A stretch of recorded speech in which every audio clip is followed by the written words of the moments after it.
चलो again good morning to all of you.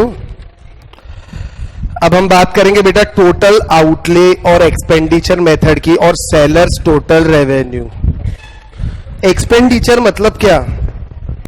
खर्चा, हिंदी में उसको खर्चा बोलते हैं। तो मान लो मैं आपको बोलता हूं बेटा आपने 10 केले लेके आए और 4 रुपए का एक केला लाया, तो आपने टोटल खर्चा कितना करके आए? तो आप क्या बोलोगे? Sir price of 1 banana into quantity of banana 10 into 4। What is your total outlay? Total expenditure 40 rupees. Price into quantity. Total outlay बाहर कितना गया?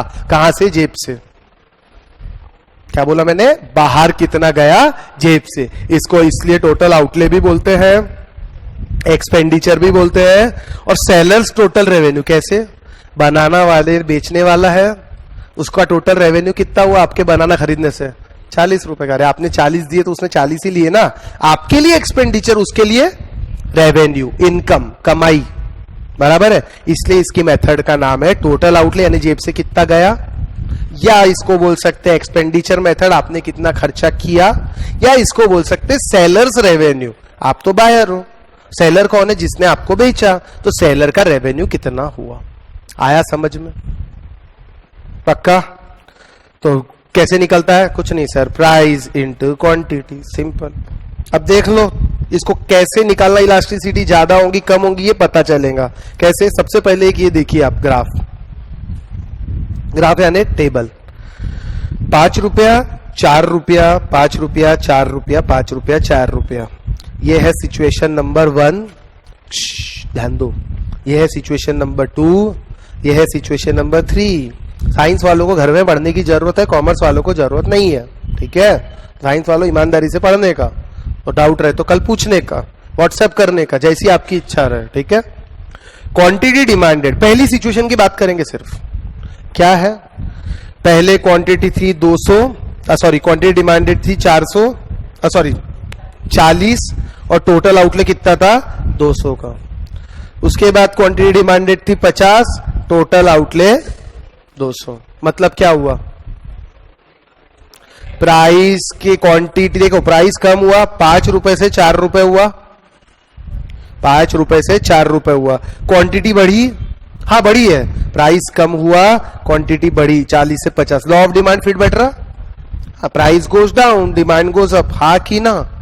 लेकिन साहब प्राइस जितना कम हुआ उतना क्वांटिटी ने कंपेंसेट कर दिया।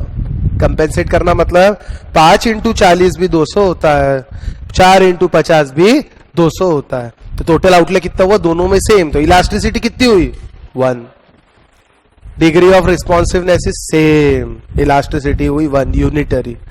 सेकेंड देखो और क्लियर होगा। वही 5 रुपए था, 40, 4 रुपए था, तो 60 यूनिट बिके। टोटल आउटले कितना हुआ? 200 से 240। ग्रेटर देन 1 की लेस देन 1? Greater than 1। तीसरा केस देख लो। 5 था 4, 40 था 44, 200, 176। अब क्या हुआ? Less than 1। लेस देन 1 भी काय का? ये इनइलास्टिक कहलाएगा।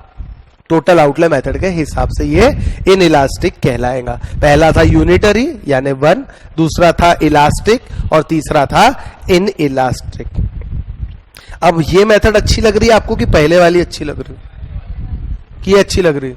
ये आसान है लेकिन पहले वाली ज्यादा एक्यूरेट बता रही है। अभी देखो आपका लॉ ऑफ डिमांड को याद करो और तीसरी सिचुएशन को देखो। लॉ ऑफ डिमांड याद करो, तीसरी सिचुएशन को देखो। तीसरी सिचुएशन के अंदर प्रोडक्ट इलास्टिक है कि नहीं है? नहीं, ये मेथड के हिसाब से नहीं सोचना, अपनी नॉर्मल के हिसाब से सोचो। मैंने क्या बोला? लॉ ऑफ डिमांड याद करो और तीसरी सिचुएशन देखो, सिर्फ पहला कॉलम और दूसरा कॉलम। इलास्टिक है लेकिन कम है, काफी कम है। देखो ना, 5 रुपए से 4 रुपए तो हुआ, प्राइस कम हुआ, लेकिन यूनिट बढ़ा कि नहीं बढ़ा? बढ़ा है। कितना बढ़ा? 40 से 44। कम बढ़ा है, बहुत कम बढ़ा है। लेकिन इसका मतलब क्या? इसको इनइलास्टिक बोलेंगे क्या? नहीं, थोड़ा सा इलास्टिक है। अगर मैं वो वाली मेथड से निकालता, कौन सी मेथड से? वो percentage change in quantity demanded upon percentage change in price, तो कुछ ना कुछ इलास्टिसिटी 0 के ऊपर जाती कि नहीं जाती? जाती। लेकिन ये मेथड से तो क्या पता चला? लेस देन 1 है, लेकिन कितनी? पता चल रहा क्या? नहीं। और सिर्फ हमको पता चल रहा है कि ये इनइलास्टिक है, क्योंकि हमको डेटा नहीं है ना, कितना इलास्टिसिटी एक्यूरेट थोड़ी बता रहा है ये हमारे को। इसीलिए ये मेथड थोड़ी कम अप्रोप्रिएट है, क्योंकि ये सिर्फ इलास्टिसिटी बताती है, इलास्टिक है इनइलास्टिक है यूनिट है, ये कोएफिशिएंट नहीं बताती है, जीरो है इन्फिनिटी है अमका डिमका, ये सब ये चीजें नहीं बताती। What is the elasticity coefficient 1.5 2.5 3.5 accurate नहीं बता रहा, ये बस लेस देन 1 है कि इक्वल है कि ग्रेटर है, इतना ही बताता है। आई बात समझ? अरे लेस देन 1 है तो कितना है, ग्रेटर देन 1 कितना है, ये तो बताना पड़ेगा ना, बस वो नहीं बता पा रहा, इसलिए मेथड थोड़ी कम यूज होती है। आई बात समझ में? हाँ की ना? अब एक कॉमन सेंस की बातें पूछूंगा आपसे। ये टेबल जो दिख रहा ना बेटा, ये सिर्फ कॉमन सेंस है, इसमें कभी भी कोई रूल कुछ लगाओ मत, सिर्फ अपने दिमाग के कॉमन सेंस का उपयोग करो। Price increase, TR decrease, TR remain same, TR increase, उसके बाद लिखा है price decrease, TR increase, TR remain same, TR decrease. ये टेबल का मतलब कुछ समझ में आ रहा है आपको? What is price? Price is the कीमत ऑफ गुड्स। टीआर यानी टोटल रेवेन्यू, कितना रुपया आएगा। प्राइस के इंक्रीज होने से टीआर बढ़ता है, कम होता है कि सेम रहता है? तीनों भी हो सकता है, तीनों भी हो सकता है। अभी देखो ना, प्राइस के बढ़ने से टोटल रेवेन्यू, इधर देखो सेकंड सिचुएशन देखो बेटा, सेकंड वाली दिख रही, प्राइस 5 था 4 हुआ, या मैं ये बोल सकता हूं 4 का प्राइस 5 हुआ, 5 में टोटल रेवेन्यू आ रहा 200 और 4 में टोटल रेवेन्यू आ रहा 240। प्राइस के कम होने से या उल्टा बोलो इसको, 4 से 5 पे गया तो भी मेरा रेवेन्यू क्या हुआ, टोटल रेवेन्यू डिक्रीज हो गया, 240 से 200 पे आया। प्राइस बढ़ा ना, 4 से 5 आया, उल्टा सोचो इसको, प्राइस कितना हुआ 4 से 5 गया, लेकिन टोटल रेवेन्यू 4 पे 240 था और 5 पे कितना आ गया 200। ये फर्क क्यों आया? क्वांटिटी के कारण। ऐसा हो सकता है? हाँ बिल्कुल हो सकता है। टीआर सेम रह सकता है? हाँ ये रहा, ये पहला सिचुएशन, टीआर सेम, और टीआर इंक्रीजेस, हाँ ये रहा। आई बात समझ में? तो वैसा ही प्राइस डिक्रीज के अंदर भी हो सकता है, TR increase, TR remain same, TR decrease. TR यानी टोटल रेवेन्यू। हर तरह की सिचुएशन पॉसिबल है इस टोटल आउटले मेथड के अंदर। आई बात समझ में? हर तरह की सिचुएशन पॉसिबल है इस मेथड में, बस ये रिलेशनशिप बता रहा है प्राइस इलास्टिसिटी और टोटल रेवेन्यू का, बाकी कुछ भी नहीं। इसके बाद और एक चीज हम देखने वाले हैं, degree of determinants of price elasticity. ये जो आप प्राइस इलास्टिसिटी अभी आपने पढ़े, क्या थी प्राइस इलास्टिसिटी?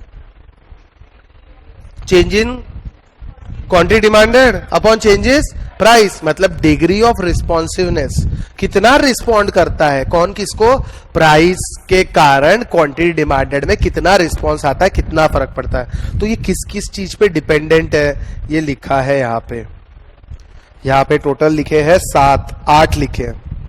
8 के अंदर है nature of commodity, availability of substitutes, number of users, price range, position, time period, habits, tight demand.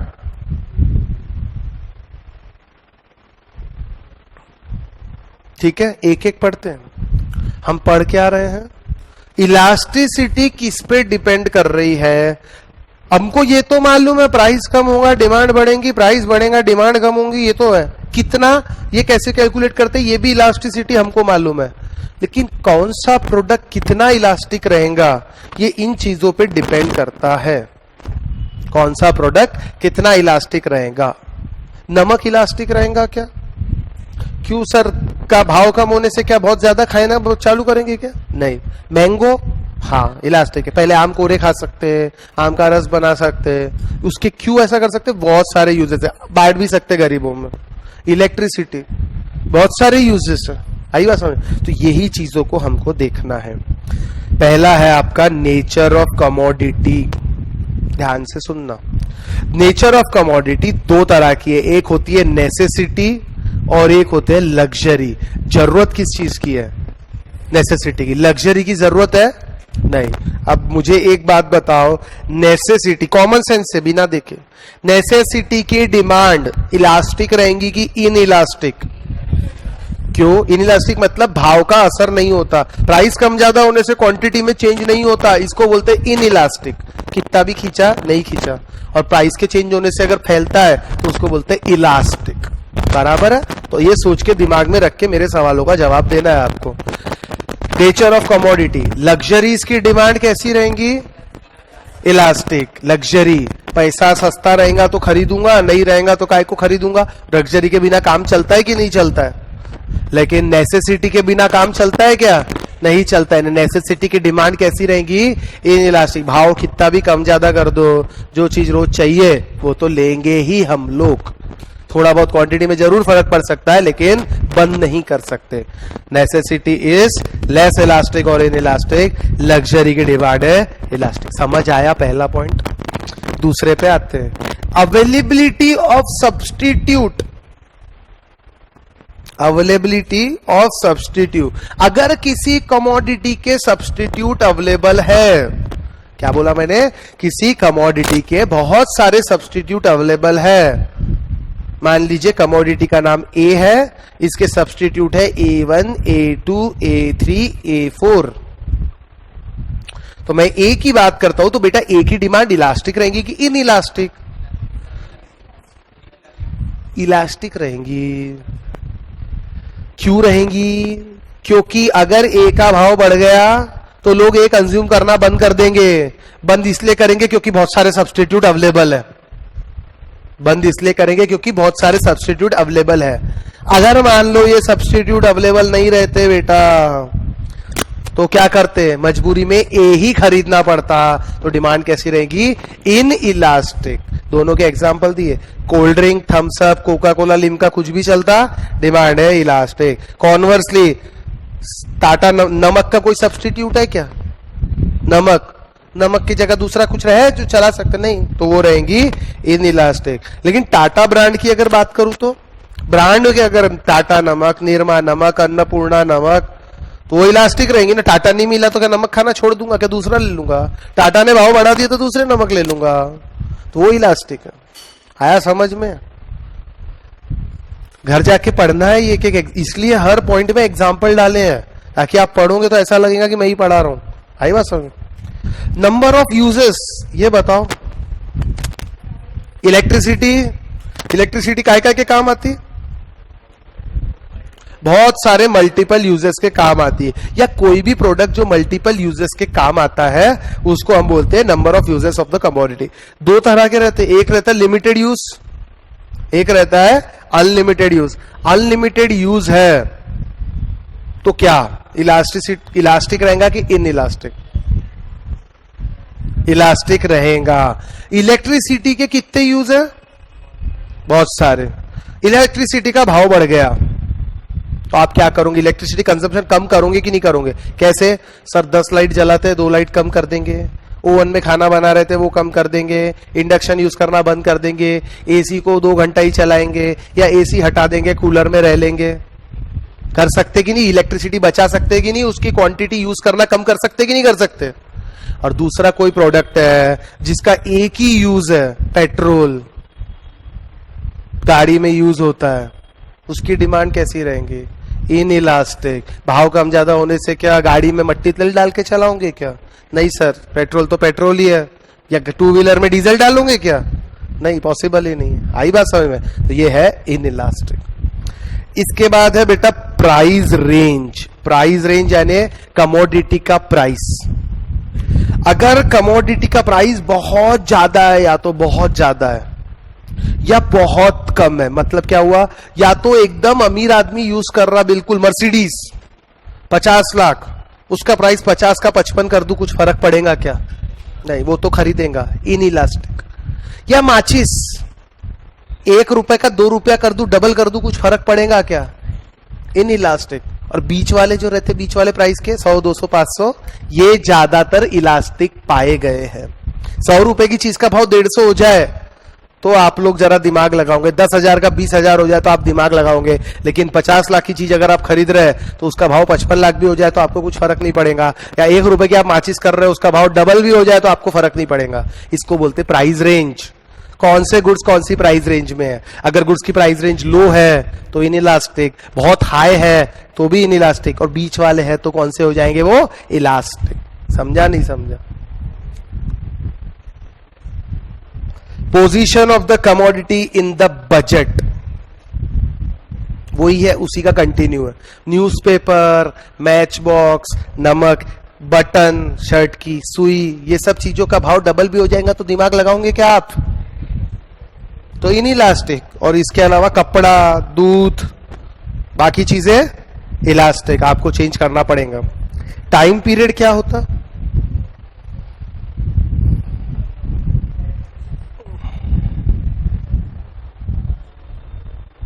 बोलो ना, टाइम पीरियड क्या होता? कितने समय के लिए भाव बढ़ा हुआ है, कितने समय के लिए भाव कम हुआ है। ध्यान से सुनना, भाव अगर थोड़े से समय के लिए कम हुआ है, आपको मालूम है सिर्फ आज ही के दिन पेट्रोल 100 रुपए मिलेगा, कल से वापस पेट्रोल 80 रुपए मिलेगा, क्या आप आज पेट्रोल खरीदोगे? क्या पेट्रोल पंप पूरे खाली दिखेंगे? क्यों? मालूम है ना कल वापस सस्ता मिलने वाला है, सिर्फ आज ही के लिए भाव बढ़ा है। और अगर आपको पता चलता है कि अगले 20 दिन पेट्रोल यही भाव मिलेगा तो आपको कुछ फर्क पड़ेगा क्या? जब खरीदना है तभी खरीद लोगे। तो फर्स्ट केस में डिमांड इलास्टिक है, जैसे ही पेट्रोल का भाव बढ़ा, और आपको मैंने बताया सिर्फ आज ही के लिए है, only for 1 day, that is not longer period, only for shorter period, you will stop consuming that. जानवर मर थोड़ी रहे, कल खरीद लेंगे। यस और नो? और अगर आपको बताओ अरे 20 दिन अभी कुछ नहीं होता, आप क्या करोगे? चलो भैया आप मजबूरी में, तो फिर फर्क नहीं पड़ेगा इन इलास्टिक। समझ आया नहीं है बाबू? आगे चले। हैबिट, सिगरेट पीना, दारू पीना, कितने भी भाव बढ़ा दो कुछ फर्क पड़ता है? नहीं सर, इन पे हमको कुछ फर्क नहीं पड़ेगा। सिगरेट पे गवर्नमेंट ड्यूटी बढ़ा, क्या हुआ? पीते क्या? कौन पीता? चलो जान दे, पीते तो भी क्या हुआ भाई, अपने पैसे की पी रहा, अपना क्या जा रहा, लेकिन नहीं पीना चाहिए, बैड। समझ आई भाई? स्मोकर कितना भी सिगरेट महंगा हो, जिसको सिगरेट पीना है, ड्रग्स लेने की आदत है, वो तो कोई भी भाव देगा कि नहीं देगा। तो डिमांड कैसी हुई? इनइलास्टिक। भाव कम ज्यादा होने से डिमांड में फर्क नहीं पड़ता। टाइट डिमांड, जॉइंट डिमांड, ये क्या होता है बेटा? प्रिंटर खरीदा, उसके अंदर कार्ट्रिज भी आती है। प्रिंटर खरीद लिया, 1 साल बाद आपकी कार्ट्रिज खराब हो गई। अब कार्ट्रिज कितनी भी महंगी मिले, लेना पड़ेगा कि नहीं लेना पड़ेगा? क्यों? क्योंकि सर प्रिंटर है। ये जनरली कॉम्प्लीमेंट्री गुड्स में देखा गया। पेट्रोल का भाव सस्ता हो गया, आपने कार तो खरीद ली शौक से, अब अचानक भाव बढ़ गए तो लेना पड़ेगा कि नहीं? सर अब तो भरवाना ही पड़ेगा ना, क्योंकि हम कार ले चुके हैं। उखल में सर डाल दिया तो फिर कुटवाने से क्या डरना, वो बोलते ना, वो रहता ना जिसमें अदरक देखा है, अदरक कुटते हैं ना, ओखली क्या बोलते हैं, उसके अंदर अगर सर डाल दिए तो ऊपर पड़ेंगी कि नहीं मार? इसीलिए फिर क्या डरना। कार ले लिया तो फिर पेट्रोल के खर्चे से नहीं डरना, पहले ही सोच लेना कार लेने के पहले। ठीक है, आई बात समझ है? तो ये होती है आपकी टाइट डिमांड, एक के साथ एक आपको खरीदना ही पड़ेगा, नहीं तो काम नहीं जमेगा। तो ऐसे केस में कॉम्प्लीमेंट्री प्रोडक्ट की डिमांड अचानक इनइलास्टिक रहती है। कार खरीद लिया है तो पेट्रोल तो लेना ही पड़ेगा भैया, चाहे कितने भी रुपए में मिले। बराबर है? ये है आपके। अच्छा चलो, कंसेप्ट ऑफ इलास्टिसिटी किसके लिए हेल्पफुल है? 2 आदमी के नाम लिखे, एक है बिजनेस मैनेजर, एक है गवर्नमेंट। बोलो, अगर प्रोडक्ट की डिमांड इलास्टिक है, ध्यान से सुनना, ध्यान से सुनना मेरी बात, ये क्या लिखा फालतू है सब, समझो पहले मैं क्या बोल रहा हूं। प्रोडक्ट की डिमांड इलास्टिक है, यानी प्राइस के चेंज होने से लोग उसको कंज्यूम करना कम ज्यादा कर देते हैं। तो ऐसे चीजों के प्राइस बढ़ाने चाहिए क्या आपने? उल्टा कम रखने चाहिए। क्यों? ताकि ज्यादा डिमांड रहे। बराबर है? और अगर प्रोडक्ट ऐसे हैं कि इनइलास्टिक है, कुछ भी करो कस्टमर देगा ही देगा, तो भाव बढ़ाओ, प्रॉफिट कमाओ। तो बिजनेस मैनेजर्स के लिए चीज काम की है, जिस चीज में लूट सकते हैं लूट लो, जिस चीज में नहीं लूट सकते उसमें मत लूटो। प्रोडक्ट के हिसाब से रेट कोट करेंगे तो बिजनेस अच्छा चलेगा। गवर्नमेंट के लिए, गवर्नमेंट को अगर टैक्स लगाना है, टैक्स बढ़ाना है, तो खाने पे बढ़ाएंगी कि सिगरेट पे बढ़ाएंगी? क्यों? क्योंकि सिगरेट इनइलास्टिक है, पीने वाला पिएगा ही कितना भी टैक्स लगा दो। लेकिन खाना तो इंसान बेचारा खाएगा कि नहीं खाएगा, चाहे भाव बढ़ाओ चाहे कम करो, खाना खाएगा कि नहीं खाएगा। इसको बोलते हैं इलास्टिक। इलास्टिक प्रोडक्ट पे टैक्स कम लगाओ ताकि हर आदमी कंज्यूम कर सके, और उससे क्वांटिटी कम ज्यादा होने से डिमांड पे असर नहीं होता है, असर होता है, इसीलिए वैसा मत करो। और इन इलास्टिक पे तो कुछ फर्क ही नहीं पड़ता, जितने टैक्स लगाना है लगा सकते हैं। आई क्या बात समझ में? हाँ कि ना? तो घर जाके पढ़ोगे क्या? हाँ सर पढ़ेंगे ना, क्यों नहीं पढ़ेंगे। अभी आप लोगों ने प्राइस इलास्टिसिटी देख ली, अब मैं पढ़ाता हूं आपको इनकम इलास्टिसिटी। बहुत आसान चीज है। Zero income elasticity, negative unitary income greater than 1 less than 1, simple. यानी वो पांच अपन ने क्या देखे थे बेटा? इलास्टिसिटी, प्राइस इलास्टिसिटी की बात थी। क्या था? Equal to 1, equal to 0, equal to infinity, elasticity greater than 1, elasticity less than 1। था कि नहीं था? वैसे ही जीरो इनकम रहे तो ये हो गई इनकम इलास्टिसिटी, यानी elasticity of demand with respect to income. Income को इकोनॉमिक्स में वाई से डिनोट करते हैं, ये नियम है। इनकम को आई से डिनोट नहीं करते, आई यानी इन्वेस्टमेंट और वाई यानी इनकम। क्यों रखा ऐसा? तो उनकी मर्जी इकोनॉमिक्स की, किसी ने किसी का नाम क्यों रखा अपने को क्या पता है कि नहीं। तो वाई से ये हो गई जीरो। इसके बाद लिखा है, इसको बोलते हैं जीरो इनकम इलास्टिसिटी। इसके बाद है नेगेटिव। नेगेटिव यानी क्या होगा बेटा? बेटा जीरो बड़ा रहता कि -1 बड़ा रहता? बोलना नहीं किसी को। ये नंबर लाइन है 0, 1, 2, 3 या -1, -2, -3 बचपन में पढ़े होंगे, मेरे को पक्का मालूम है। 0 से बड़ा 1 है, 1 से बड़ा 2 है, 2 से बड़ा 3 है। -1 और 0 में कौन बड़ा? -1 और -2 में कौन बड़ा? बोलो -2। नहीं, -1 बड़ा है। मालूम है ये चीज कि ये पढ़ाऊं फिर से? नीरज सर को बोलना पढ़ाने के लिए, ठीक है?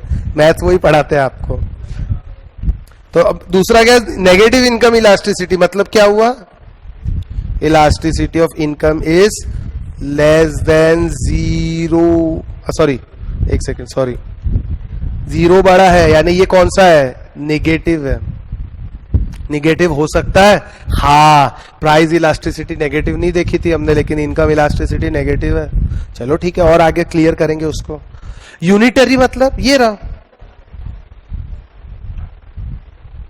ग्रेटर देन 1 ये रहा, लेस देन 1 ये रहा। आई बात समझ में? तो चलो इनकम के कारण किस किस प्रोडक्ट में फर्क पड़ता है। चलो पहले जीरो इनकम इलास्टिसिटी की बात करते हैं। आपकी इनकम 1 करोड़ रुपए है कि 1 लाख रुपए है कि 10,000 रुपए है? माचिस खरीदोगे? नमक खरीदोगे? सोने की माचिस खरीदते क्या 1 करोड़ रुपए इनकम हो जाती है? सोने का नमक खाओगे क्या? नहीं सर, नमक वही टाटा नमक 20 रुपए का खाएंगे, बराबर है। माचिस का वही 2 रुपए का पैकेट खरीदेंगे, और उतने का ही आता है ना माचिस। और कितने का आता? 5 रुपए का आएगा, और क्या आएगा। यानी आपकी इनकम में कम ज्यादा होने से इस प्रोडक्ट की डिमांड पे कुछ फर्क पड़ा क्या? नहीं पड़ा। तो ऐसे एक प्रोडक्ट को बोलते हैं जीरो इनकम इलास्टिक। क्या बोलते हैं? Zero income elastic. इनकम के असर कम ज्यादा होने से कुछ भी असर नहीं पड़ता। यानी ये कौन से रहते बेटा? इनको न्यूट्रल गुड्स भी बोला जाता है। कौन सा गुड्स बोला जाता है इनको? न्यूट्रल गुड्स भी बोला जाता है। एग्जाम्पल दिया है, कभी भी कुछ होए ना, मतलब डाउट जाए ना, तो एग्जांपल देख लेना। हर जगह मैंने एग्जांपल डाल के रखे हैं, ठीक है? In demand in case of salt, match box, kerosene oil, post card 25 पैसे का मिलता है ना। इनकम बढ़ जाएंगी तो पोस्ट कार्ड पे जो लिखना है पोस्ट कार्ड पे ही लिखना पड़ेगा, उसका क्या कर सकते, सस्ता दे रही गवर्नमेंट। सेकेंड, नेगेटिव, ये क्या होता है?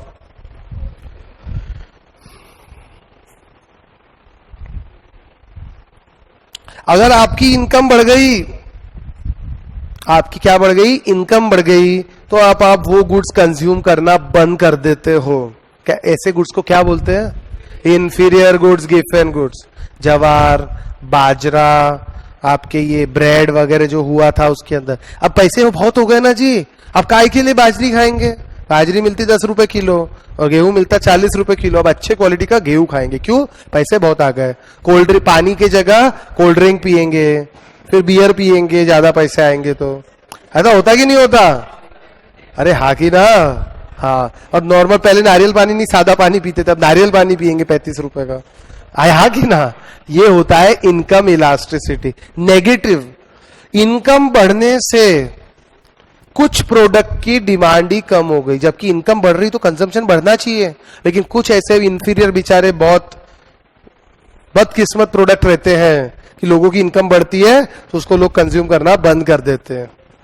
तो ऐसे प्रोडक्ट को क्या नेगेटिव इलास्टिसिटी बोलते हैं। कौन सी बोलते हैं? Negative elasticity. तीसरा है यूनिटरी, एक से इनकम बढ़ी, एक से कंजम्पशन बढ़ाया, एक से इनकम कम हुई, एक से कंजम्पशन कम किया, यूनिटरी, सिंगल। इसके बाद है ग्रेटर देन 1। ये बताओ एग्जांपल क्या होगा? जब आपके पास पैसे ज्यादा आ गए, पैसे ही पैसे लबालब हो गए, तो आप खर्चा ज्यादा करते कि कम करते? कई बार हैसियत से ज्यादा भी चले जाता है इसमें। 1 करोड़ रुपए आ गए तो क्या करेंगे? लग्जरी खरीदेंगे। एलसीडी टीवी भी लग्जरी है, लेकिन आप क्या करोगे? नहीं, उसमें भी कर्व टीवी चाहिए, स्मार्ट टीवी चाहिए। कार लग्जरी है, लेकिन आपको लग्जरी पे भी लग्जरी होना। कौन सी luxury? Mercedes, BMW etcetera. Greater than 1, आमदनी 18, खर्चा रुपया। ग्रेटर देन 1, तो लेस देन 1 भी रहती है। इनकम बढ़ गई, लेकिन चावल तो चावल ही है, वही खाएंगे ना। अरे हाँ की ना? गेहूं तो गेहूं ही है, गेहूं ही खाएंगे ना। इसको बोलते हैं ऐसे गुड्स को लेस देन 1। इसका मतलब क्या होता है? सुनो, इन ग्रेटर देन और लेस देन एक बार फिर से सुनो मेरी बात। ग्रेटर देन 1 मतलब इनकम बढ़ी तो मैं लग्जरीज के तरफ बढ़ूंगा और लग्जरी बढ़ाते जाऊंगा। इनकम जितनी बढ़ती है, लग्जरी उससे ज्यादा तेजी से मैं बढ़ाते जाता हूं। लेकिन चावल है, गेहूं है, दाल है, इनकम बढ़ने से भी दाल का भाव वही रहेगा तो वही भाव खरीदूंगा। ऐसा कोई बोलता है कि नहीं मैं 1 करोड़ कमाता हूं साल के, एक काम कर, दाल का भाव कितना है? 100 रुपए, तू 150 ले ले यार। ऐसा कोई बोलता है? करोड़पति भी बोलता है क्या? उल्टा करोड़पति भी क्या बोलता है? नहीं 90 नहीं आएंगी क्या? बोलता कि नहीं बोलता? हर आदमी बार्गेन करने को देखता है। मैंने कई लेडीज लोगों को देखा है, वो मोची रहता है ना जो चप्पल सिलता है, विद ड्राइवर कार से उतर के वो मोची बेचारा 10 रुपए बोलता है तो उसमें बार्गेन करते हैं 8 रुपए में नहीं होगा क्या? अच्छे घर की लेडीज मतलब विद कार, विद ड्राइवर, वो कार से नीचे उतरते हैं और वो चप्पल ठीक करवाने के लिए वो बेचारा चमार 10 रुपए बोलता है, उसमें भी बार्गेन करते नहीं, 8 नहीं क्या, 5 नहीं क्या। और ऐसे होटल में 100-100, 200 टिप जो कोई मांगता ही नहीं है तो भी दे देते। कभी एम्प्रेस मॉल में पार्किंग का चार्ज 40 रुपए क्यों है, 30 रुपए क्यों है, पूछा किसी से? तो ये कौन से गुड्स हो गए? इनकम बढ़ गई, फिर भी दाल के भाव जो है वो ही लेंगे ना कि ज्यादा देंगे दाल के, नहीं। तो ये हो गया आपका लेस देन 1। समझ आया नहीं आया? हाँ की ना? अब इसके बाद कुछ क्रॉस इलास्टिसिटी रहती। क्रॉस मतलब ये होता भाव एक का कम ज्यादा हो रहा, असर दूसरे पे आ रहा, ऐसा होता है। पेट्रोल के भाव कम हो गए, कार की डिमांड बढ़ गई। चाय के भाव, टी के भाव बहुत बढ़ गए, कॉफी की डिमांड बढ़ गई। कॉफी टी क्या है हमारा? Substitute goods. और कार एंड पेट्रोल कॉम्प्लीमेंट्री। तो इसके अंदर कौन आएगा? इसके अंदर आएंगे आपके कॉम्प्लीमेंट्री गुड्स, इसके अंदर आएंगे आपके सब्स्टिट्यूट गुड्स, और इसके अंदर एक और आएंगे आपके रिलेटेड गुड्स। ये आपको बताता हूं रिलेटेड क्या होता है, ठीक है? तो ये अभी बताऊं कि कल बताऊं? आप जैसा बोलो भाई। अगर कैपेसिटी फुल हो गई ही तो कल बताता हूं। फुल हो गई क्योंकि इसको टाइम लगेगा कम से कम 15 मिनट ग्राफ बना के बताना पड़ेगा, ठीक है? कल पढ़ते हैं, कल पढ़ेंगे, लेकिन कल डिमांड फोरकास्टिंग भी हम स्टार्ट कर देंगे।